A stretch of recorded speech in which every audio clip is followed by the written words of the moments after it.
समय जब आपसे वोट मांगने आए तो अपने काम के आधार पर मांगे।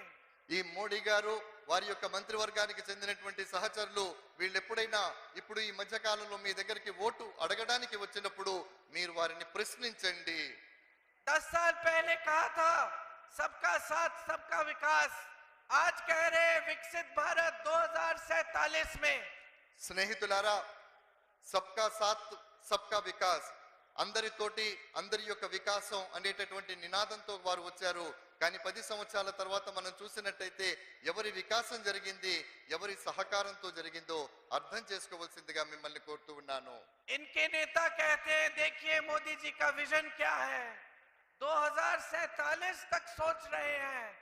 मैं तो इनसे कहती हूँ अरे कल और आज का सोच लेते, 10 सालों में एक दिन का सोच लेते कि किस तरह से इस देश की जनता कमा रही है, क्या संघर्ष है आपके, तो आपको सुविधा मिल जाती। రాబోయేటటువంటి 20-25 సంవత్సరాలలో జరగబోయేటటువంటి విషయాల్ని గురించి మోడీ గారు ప్రణాళికలు చెబుతూ ఉంటారు।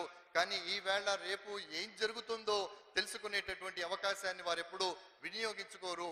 ప్రజలు ఎలా బ్రతుకుతున్నారు, ప్రజల జీవన విధానం ఎలా ఉంది అని తెలుసుకునే ప్రయత్నాన్ని వారు ఎప్పుడూ చేయలేదు। ये आपके सामने चुनाव के समय आते हैं और सिर्फ धर्म की बात करते हैं, सिर्फ आप में फूट फैलाने की बात करते हैं ताकि आप एक दूसरे से अलग हो जाएं।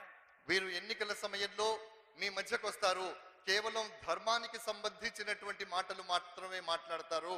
ఈ మాటలను మాట్లాడడం ద్వారా మనలో విభేదాలు సృష్టించేటటువంటి ప్రయత్నం చేస్తారు, మనమందరం విడిపోవాలి అనేటటువంటి ప్రయత్నాన్ని వారు చేస్తారు। सच्चाई ये है कि इनकी राजनीति की शुरुआत भी यही है और अंत भी यही है, और कुछ है नहीं इनकी राजनीति में। వీరి యొక్క వాస్తవం ఏమిటంటే వీరి యొక్క ప్రారంభం కూడా ఇక్కడే ఉంటుంది, వారి యొక్క ముగింపు కూడా అక్కడే ఉంటుంది।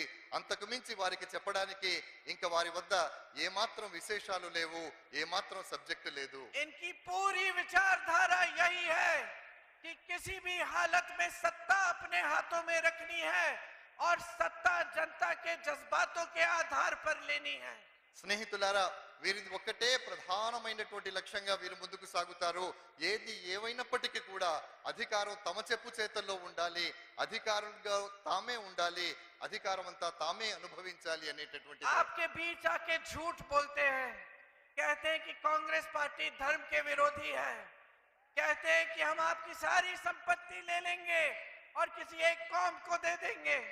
స్నేహితులారా, వారు మీడియా సమక్షంలో వచ్చి మీడియా ముందుకొచ్చి చెబుతూ ఉంటారు, ఎంతటి అబద్ధం చెబుతారంటే మీ దగ్గర ఉన్నటువంటి సంపద మొత్తం మేము తీసేసుకుంటాము, ఆ సంపదలో సగం సంపద వేరే వారికి ఇస్తాము అనేటటువంటి ఒక మాటను వారు చెప్తూ ఉన్నారు। हमारे हिंदू धर्म की सारी सीख, सारे भगवान, सारे संत, सारे महात्मा, सारे गुरुओं ने यही सिखाया कि सत्य के पथ पर चलो।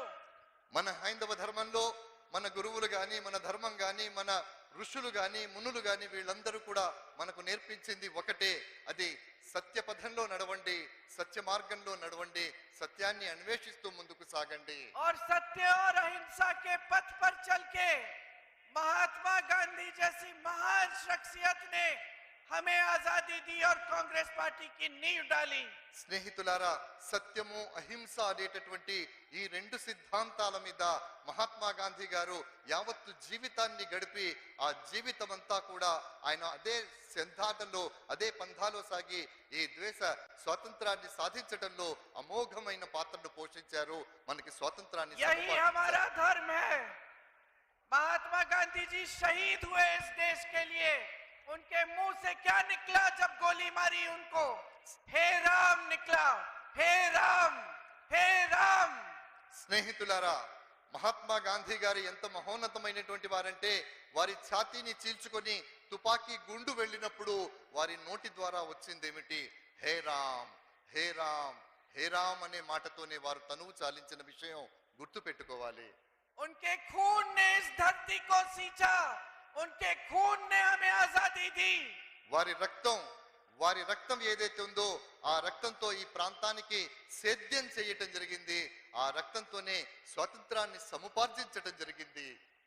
उनका सारा आंदोलन हिंदू धर्म की सीख पर आधारित था और ऐसा कोई धर्म नहीं है हमारे देश में जो आप